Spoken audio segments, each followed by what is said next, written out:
Here we see the wire system of the Cat-X. The two pipes are representing the set travel way.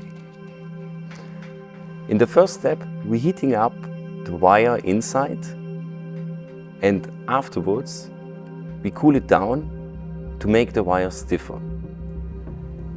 This improves the threading reliability even for high parts. But much more important is the tip of the wire. In the third step, we heat up the tip.